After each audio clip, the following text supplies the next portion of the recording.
ಸಮಾಜದ ಗೊಲ್ಲ ಸಮಾಜದ ಎಲ್ಲ ಹಿರಿಯರ ಅಣ್ಣ ತಮ್ಮಂದ್ರ ಸ್ನೇಹಿತರೆ ನಿಮ್ ಜೊತೆಗೆ ನಾವು ಹೋಗ್ಲಿರ್ತೀವಿ. ಯಾವುದೇ ಕಾರ್ಯಕ್ರಮ ಇರಲಿ ಆ ಕಾರ್ಯಕ್ರಮಕ್ಕೆ ಬರ್ತೀವಿ. ನಿಮ್ಮ ಸಮುದಾಯ ಭವನ ಬೇಗನೆ ಆಗಲಿ, ಎಲ್ಲ ಜನಪ್ರತಿನಿಧಿಗಳು ಈ ಸಮುದಾಯ ಭವನಕ್ಕೆ ಒಳ್ಳೆ ಅನುದಾನವನ್ನ ಹಾಕೊಡ್ಲಿ ಅಂತ ಹೇಳಿ ಹೇಳ್ತಾ, ನೀವೆಲ್ಲರೂ ಸಹ ಒಗ್ಗಟ್ಟಾಗಿರ್ಬೇಕು.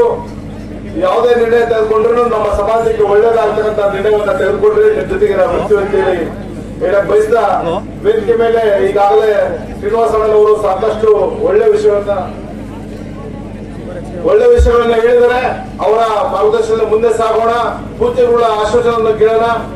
ತಿಂಡಿ ತಿಂದಿರ್ತಕ್ಕಂಥ ಎಲ್ಲರೂ ಸಹ ಇಲ್ಲೇ ಕೇಳಿದಾಗ ಈಗ ನಮ್ಮ ಸಮುದಾಯದ ಆಸ್ತಿ ಕಳಿಸ್ಬೇಕಂದ್ರೆ ಎಲ್ಲಿ ಜಾಗ ಸಿಗ್ತಿಲ್ಲ. ಜಾಗ ಸಿಕ್ಕರೆ ಹುಡುಗರು ಅಲಿತಾರೆ, ಆಸ್ತಿ ಸಿಗ್ತಿಲ್ಲ ಅಂತೇಳಿ. ನಾನಾಗ ಏನಾದ್ರು ಸಮುದಾಯ ಭವನ ಕಟ್ಸಿದ್ರೆ ಆ ಸಮುದಾಯ ಭವನ ಬಾಡಿಗೆ ಕೊಟ್ಟು ದುಡ್ಡು ಪಡ್ಕೋಬಹುದು. ಆದ್ರೆ ಓದಂತ ವಿದ್ಯಾರ್ಥಿಗಳಿಗೆ ಜಾಗ ಆಸ್ತಿ ಸಿಗಲ್ಲ. ಹಾಗಾಗಿ ನಮಗೆ ಹಾಸ್ಟೆಲ್ಗೆ ಫಸ್ಟ್ ಪ್ರಿಫರೆನ್ಸ್ ಕೊಡ್ಬೇಕು, ಆಮೇಲೆ ಸಮುದಾಯ ಭವನ ಮಾಡ್ಬೇಕಂತ ಹೇಳಿ ಸಮಾಜದಲ್ಲಿ ಕೇಳ್ಕೊಂಡು ನಾವು ಯಾವುದೇ ಒಂದು ಜೊತೆಗೆ ಹೋಗಿ ಗ್ರಾಂಟ್ ಕೇಳಕ್ಕೆ ಯಾರು ಎಲ್ಲಿಗೆ ಹೋಗಲಿ ಕರೀಲಿ, ನಾವು ಸಹ ಬರ್ತೀವಿ ಅಂತ ಹೇಳಿ ನಮ್ಮೆಲ್ಲರಿಗೂ ಒಂದ್ಸರಿ ಮಾಧ್ಯಮ